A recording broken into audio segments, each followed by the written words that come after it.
I start speaking, I'd like to offer a few prayers.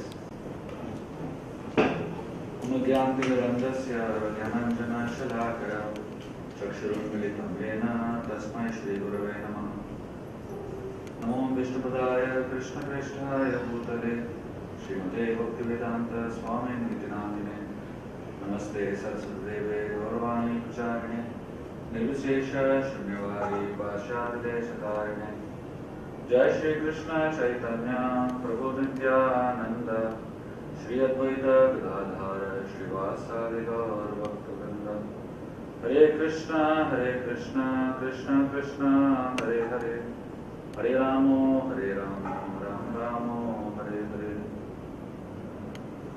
Very honored and grateful to be amidst all of y'all. And today we're going to discuss this topic called as Secrets of Lasting Relationships. Can everyone at the back hear me? Yes. Okay, good. So, this is a topic that almost everyone needs to hear, everyone wants to hear, and everyone has to hear. Because relationships is something that affects all aspects of our life, whether it is our personal life or whether it is our corporate or professional life. Whether your performance in your institution or whether your performance at home or your performance in an organization, all the three actually depends on the quality of relationships that you have with people. And if you do not have stable relationships with people, however good you are, that good will be very limited. But if your relationships are very stable, even if you are bad, your good quality will get enhanced because the power of being together enhances a lot of things that you may or may not have. So, therefore, this is important to understand what are the secrets that govern lasting relationships, especially in today's world where relationships are always on a break. We constantly hear about people getting friendship, breaking all kinds of marital relationships, breaking bonds and organizations, or whatever it may be. So, having understood all that, we will get into today's discussion. So, Jim Rohn, he says that a person becomes an average of 5 people he associates with. That means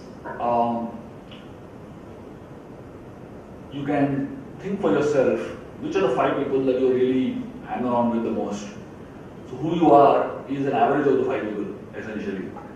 So most people in life, they don't think like this because they feel that the shape that they have is based on themselves only. But the fact is that people around us do shape us and do influence us and do make us who we are. So therefore, relationships is very important to focus on. Most relationships today, especially among the younger generation, it's all based on selfish needs, selfish concerns, what I can get from others, what I can get from the other person. And there's hardly any stable integrity among relationships. One time there was a group of 3 friends. They stole a pot of sweet rice and they went very far away taking that pot of sweet rice and they wanted to eat it, sharing among themselves. But unfortunately, all the 3 of them, they were very selfish. They didn't want to share with one another also. So each one wanted to eat the whole pot himself. So they came up with an idea and each one thought this idea will help him get the whole pot. So they said that let us go to sleep now and whoever gets the best dream can eat the whole pot of sweet rice. And they all went to sleep. After a couple of hours, all 3 of them got up. And one boy said, you know what, I got the best dream ever. And in my dream, should you increase the volume? He said, in my dream, Shiva came in my dream and he took me to Kailash and he gave me a personal tour of Kailash. The second fellow said, this is nothing. I got a better dream than this. Brahma came in my dream. He took me to Brahmaloka and he gave me a personal tour of the whole Brahmaloka.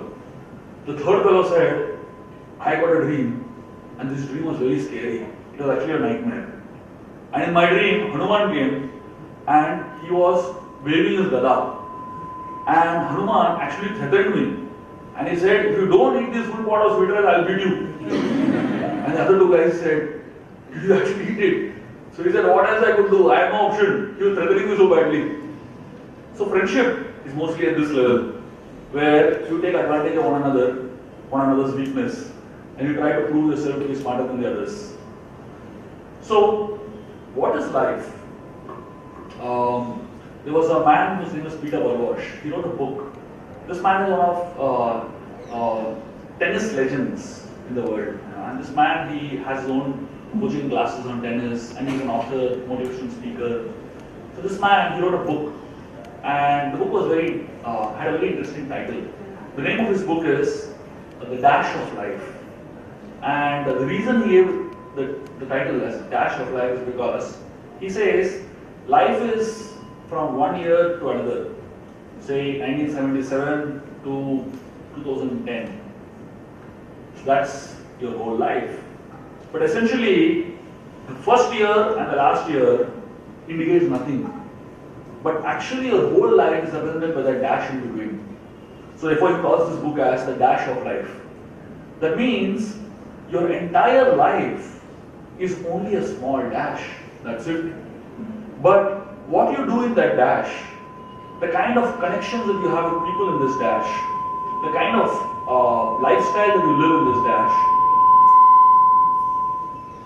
indicates whether you will be remembered beyond your life or not. Those people who have deep connections and deep bondings with one another, they are remembered forever. And therefore, it's important how we learn to increase the quality of our dash. It is said, relationships are like handling a bird.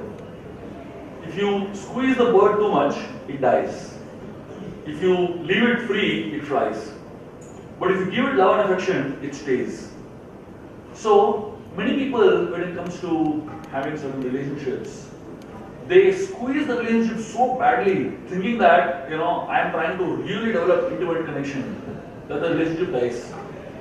And some people are so open and free about the relationship that they just don't really put efforts to develop the relationship. And the relationship flies. It doesn't exist at all.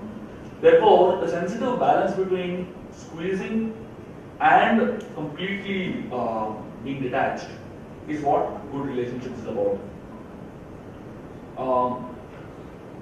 One of the most important or fundamental mistakes that people make in developing good relationships is that they feel that I don't need anybody else.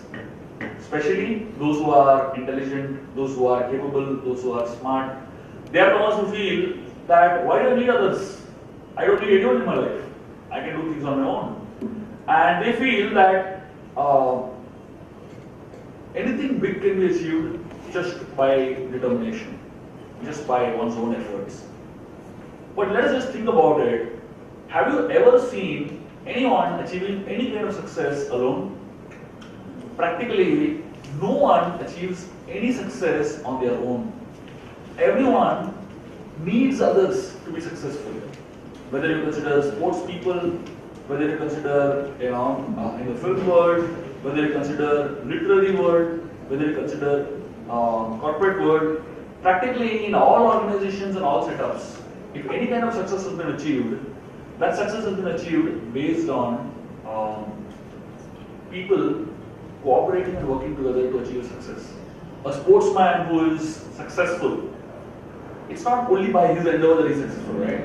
There are so many people who are, coaching him, training him, supporting him, sponsoring him, his parents who are guiding him. So many things involved to make one person a success.